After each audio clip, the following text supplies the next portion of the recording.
மார்கழி மாதத்துக்கான சிறப்பு பலன்கள் என்ன? வருடம் முழுவதுமே ஆணாக இருந்தாலும் பெண்ணாக இருந்தாலும் பிரம்ம முகூர்த்தத்தில் எழுந்து வாசல் தெளித்து கோலம் போடணுங்கிற விஷயத்தை சாஸ்திரம் சொல்லி வச்சிருக்குது. பிரம்ம முகூர்த்தத்தினுடைய மகிமை அப்படிங்கிறது மிக மிக மேன்மையாக இருந்துகிட்டு இருக்குது இந்த பிரம்ம முகூர்த்தத்துக்கு. அந்த மாதிரியான பிரம்ம முகூர்த்தம் மார்கழி மாதத்தில், அதாவது மார்கழி மாதம் முழுவதுமே கண்டிப்பாக அதிகாலை நேரத்தில் எழுந்து வாசல் தெளித்து கோலம் போடக்கூடிய வழக்கத்தை நிச்சயமாக கடைபிடிக்கிறங்கிற விஷயத்தை சாஸ்திரம் நமக்கு சத்தியமாக சொல்லி வச்சிருக்குது. எதனால்?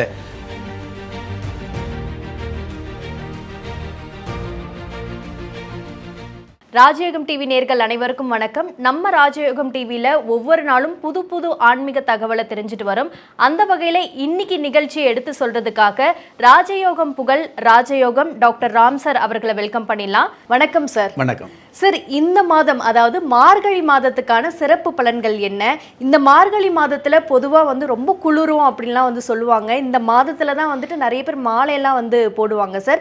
பொதுவாக இந்த மார்கழி மாதத்துக்கான சிறப்புகள் என்ன சார்? பொதுவாகவே தமிழ் மாதம் 12 மாதங்களில் மார்கழி மாதத்துக்கு மிகப்பெரிய மகத்துவம் இருக்கிறதாக ஐதீக ரீதியாக சாஸ்திரம் சொல்லி வச்சிருக்குது. அதனால தான் கவிதை சம்மந்தப்பட்ட விஷயங்களில், சினிமா பாடல் சம்மந்தப்பட்ட விஷயங்களில் தமிழ் மாதம் 12 மாதங்கள் இருந்துக்கிட்டு இருந்தால் கூட மாதங்களில் அவள் மார்கழி அப்படிங்கிற விஷயத்தை நமக்கு மிக மிக சிறப்பாக பொறுப்பாக எடுத்து சொல்லியிருக்காங்க. அப்படிப்பட்ட சிறப்பு மிக்க இந்த மார்கழி மாதத்தில் பார்த்தீங்க அப்படின்னா, திறக்காத கோயில், நடை திறக்காத கோயிலில் கூட நடை திறந்து அந்த கோயிலில் 6 கால பூஜை பண்ணக்கூடிய அற்புதம் இந்த மார்கழி மாதத்தில் இருந்துகிட்டு இருக்குது அப்படிங்கிறது உண்மை. பொதுவாகவே பீடை மாதம் அப்படிங்கிற ஒரு சொல்லு மார்கழி மாதத்துக்கு இருந்துகிட்டு இருந்தால் கூட ஒரு மனுஷாளுக்கு இருக்கக்கூடிய பீடைகளை வெல்லக்கூடிய, பீடைகளை தகர்த்தெறியக்கூடிய ஒரு பாக்கியம் இந்த மார்கழி மாதத்துக்கு மிகப்பெரிய மகத்துவமாக அமையுது அப்படிங்கிறது நம்ம எல்லோரும் தெரிஞ்சுக்க வேண்டிய விஷயமா இருந்துகிட்டு இருக்குது. நீங்கள் நிகழ்ச்சியில் கேட்கும்போது கேட்டீங்க இல்லையா, அதாவது மார்கழி மாதத்தில் அதிகமாக குளிரடிக்கும் அப்படிங்கிறது. கண்டிப்பாக மார்கழி மாதத்தில் மரமே நடுங்கும் அப்படிங்கிற விஷயத்தை கிராமப்புறத்தில் பெரியவங்க சொல்லுவாங்க. அதாவது கார்த்திகை மாதத்தில் கடுங்குளிராக இருக்கும், மார்கழி மாதத்தில் மரமே நடுங்கும், தை மாதம் தரையே நடுங்குங்கிற விஷயத்தை அந்த காலத்து பெரியவங்க நமக்கு மிக மிக எளிமையாகவே சொல்லி வச்சுருக்காங்க. அந்த மாதிரியான குளிர் நிறைந்த, கடும் குளிர் நிறைந்த இந்த கார்த்திகை மாதத்திலிருந்து மார்கழி மாதத்து வரைக்கும் பொதுவான, அதாவது பாத யாத்திரை சம்மந்தப்பட்ட அல்லது பொதுவான விரதங்கள் சம்மந்தப்பட்ட அல்லது பொதுவான மாலையிட்டு ஒரு பக்தர் சம்மந்தப்பட்ட விஷயங்களுக்கெல்லாம் இந்த மார்கழி மாதம் மிக மிக மகோன்னதமாக அமையுது அப்படிங்கிறது சிறப்பு. மார்கழி மாத சிறப்புகள் பார்த்திங்க அப்படின்னா, அதாவது வருடம் முழுவதுமே ஆணாக இருந்தாலும் பெண்ணாக இருந்தாலும் பிரம்ம முகூர்த்தத்தில் எழுந்து வாசல் தெளித்து கோலம் போடணுங்கிற விஷயத்தை சாஸ்திரம் சொல்லி வச்சுருக்குது. பிரம்ம முகூர்த்தத்தினுடைய மகிமை அப்படிங்கிறது மிக மிக மேன்மையாக இருந்துகிட்டு இருக்குது இந்த பிரம்ம முகூர்த்தத்துக்கு. அந்த மாதிரியான பிரம்ம முகூர்த்தம் மார்கழி மாதத்தில், அதாவது மார்கழி மாதம் முழுவதுமே கண்டிப்பாக அதிகாலை நேரத்தில் எழுந்து வாசல் தெளித்து கோலம் போடக்கூடிய வழக்கத்தை நிச்சயமாக கடைபிடிக்கிறங்கிற விஷயத்தை சாஸ்திரம் நமக்கு சத்தியமாக சொல்லி வச்சிருக்குது. எதனால்? கடும் குளிராக இருக்கக்கூடிய மார்கழி மாதம் மரம் நடுங்கும் அப்படிங்கிற விஷயத்த அளவுக்கு குளிர் இருந்தால் கூட அந்த குளிரில் அதிகாலை நேரத்தில் அதாவது பிரம்ம முகூர்த்தம் என்று சொல்லக்கூடிய அதிகாலை 4 மணியிலிருந்து 6 மணிக்குள்ளாக வாசல் தெளித்து கோலம் போடக்கூடிய அமைப்பு இருந்தது அப்படின்னா, அந்த மாதிரி வெளிக்காற்று காலை நேரத்தில் வரக்கூடிய அந்த காற்று நம்ம சுவாசிக்கும் பொழுது எவ்வளவு விஷயத்தை, எந்த ஒரு மருந்தும் எந்த ஒரு மாத்திரையும் கொடுக்க முடியாத மிகப்பெரிய அற்புதங்களை இந்த சுவாச காற்று காலை நேர, அதாவது மார்கழி மாத காலை நேர காற்று கொடுக்குது அப்படிங்கிறது மிக மிக அம்சமாக வந்துட்டு இருக்குது. கோடிக்கணக்கான ரூபாய் செலவழித்தாலும் கிடைக்காத ஒரு ஆரோக்கியம் இந்த மார்கழி மாதத்தில் இலவசமாக கிடைக்குது அப்படிங்கிறது உண்மை. அதாவது அதிகாலை நேரத்தில் 4 மணிலிருந்து 6 மணிக்குள்ளே இந்த மாதிரியான அற்புதம் வந்துட்டு இருக்குது. 6 மணிலிருந்து 7 மணிக்குள்ளாவது இந்த மாதிரி வாசல் தெளித்து கோலம் போடுவது, படுக்கையிலிருந்து எழுந்திருக்கிறது, இந்த மாதிரியான விஷயங்கள் மார்கழி மாதத்துக்கு மிக மிக நன்மையானதாக இருந்துட்டு இருக்குது அப்படிங்கிறது உண்மை. உண்மை. உடல் ரீதியான வகையில் ஒரு நோய் வந்ததுக்கப்புறம் மருத்துவம் பார்க்குறோம் அப்படிங்கிறத விட நோய் வாராமல் தடுக்கக்கூடிய மிகப்பெரிய அமைப்பு இந்த மார்கழி மாதத்துக்கு சிறப்பாக இருந்துகிட்டு இருக்குது.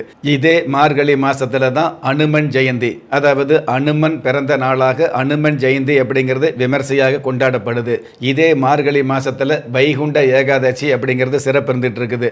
எல்லாவற்றுக்கும் மேலாக மார்கழி மாதம் முழுவதுமே ஏதாவது ஒரு நன்மையை கொடுக்கக்கூடிய அமைப்பில் இருந்துகிட்டு இருக்குது அப்படிங்கிறது உண்மை. சின்ன சின்ன கோயிலில் கூட, நடை திறக்காத கோயிலில் கூட இந்த மார்கழி மாதத்தில் நடை திறந்து ஏதாவது ஒரு பஜனை அல்லது ஒரு பூஜை, இந்த மாதிரியான ஒரு விஷயங்களை ஆன்மீக ரீதியான விஷயங்களை அற்புதமாக செய்யக்கூடிய மாதமாக இந்த மார்கழி மாதம் அமையுது அப்படிங்கிறது மிக மிக சிறப்பாக இருந்துகிட்டு இருக்குது.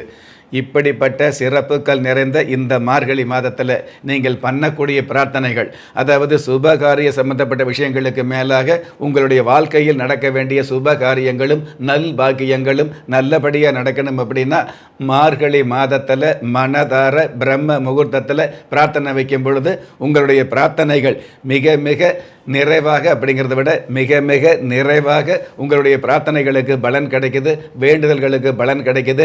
நீங்கள் இருக்கக்கூடிய விரதத்திற்கு அருள் அப்படிங்கிறத விட வரம் கிடைக்குது அப்படிங்கிறது ஆன்மீக ரீதியான உண்மை. சார், ரொம்ப சிறப்பாக இந்த மார்கழி மாசத்துக்கான பயன்களை எடுத்து சொன்னீங்க சார். இன்னைக்கு நிகழ்ச்சியில கலந்துக்கிட்டதுக்கு நன்றி சார். நன்றி. என்ன நேயர்களே, இன்றைய நிகழ்ச்சி உங்களுக்கு ரொம்பவே பயனுள்ளதா அமைஞ்சிருக்கும் நம்புறோம். இன்றைய நிகழ்ச்சியில பார்த்துட்டு இருக்கிற உங்கள நிறைய பேருக்கு தன்னுடைய சொந்த ஜாதகத்தை பார்க்கணும் அப்படிங்கிற ஒரு ஆசை இருக்கும். அப்படி ஆசை உள்ளவங்க கீழே ஸ்க்ரால்ல நம்பருக்கு கால் பண்ணி உங்க அப்பாயின்மெண்ட்டை ஃபிக்ஸ் பண்ணிக்கலாம்.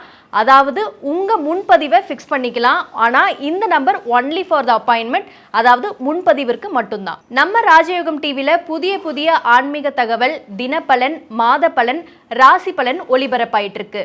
ஒவ்வொரு நாளுமே உங்களுக்கான அதிர்ஷ்ட எண், உங்களுக்கான அதிர்ஷ்ட நிறம், உங்களுக்கான அதிர்ஷ்ட எழுத்துக்கள், இது எல்லாத்துக்கும் மேல நீங்கள் வழிபட வேண்டிய தெய்வம் போன்ற எல்லா விஷயங்களையும் உடனுக்குடன் தெரிஞ்சுக்கணும் அப்படின்னு நீங்க நினைச்சீங்கன்னா நம்ம ராஜயோகம் டிவியை லைக் பண்ணுங்க, ஷேர் பண்ணுங்க, கண்டிப்பா சப்ஸ்கிரைப் பண்ண மறந்துடாதீங்க. மறக்காம அந்த பெல் பட்டனை பிரஸ் பண்ண மறந்துடாதீங்க. நன்றி. திறமை இருந்தும் வறுமையில் வாடுகிறீர்களா? விதியை நொந்து விரக்தியில் இருக்கிறீர்களா? முயற்சிகள் செய்தும் முன்னேற்றம் கிடைக்கவில்லையா? களஸ்திரம் அமையாமல் கவலைப்படுகிறீர்களா? தாய்மையடையாமல் தவித்து நிற்கிறீர்களா? நவரத்தினம் போட்டும் நன்மைகள் கிடைக்கவில்லையா? பெயர் மாற்றம் செய்தும் பிரயோஜனம் இல்லையா? எந்திரத்தை நம்பி மந்திரத்தை சொல்லியும் மாற்றம் கிடைக்கவில்லையா? எண்கணிதத்தை நம்பி எழுத்தை மாற்றியும் ஏற்றம் கிடைக்கவில்லையா? வாஸ்துவை நம்பி வாசலை மாற்றியும் வளம் காணவில்லையா? ஹோமத்தை வளர்த்து யாகத்தை செய்தும் யோகத்தை காணவில்லையா? திரும்பிய பக்கமெல்லாம் திண்டாட்டங்களையே சந்தித்த உங்களை யார் கைவிட்டாலும் ஆன்மீகம் கைவிடாது. ஆம், அண்ட நிழலுமில்லை, ஆதரிக்க யாரும் இல்லாதவர்களை குலதெய்வம் கைவிடுவதில்லை. கிள்ளி கிடைக்கக்கூடிய யோகங்களை அள்ளிக் கொடுக்கக்கூடிய ஆன்மீக அற்புதம் குலதெய்வ விருட்சம். திக்கற்ற யாவரும் ஒப்பற்ற பயன்பெற வாங்கி பயனடைவீர். குலதெய்வ விருட்சம். குலதெய்வ விருட்சம், குடும்பமே சுபிட்சம்.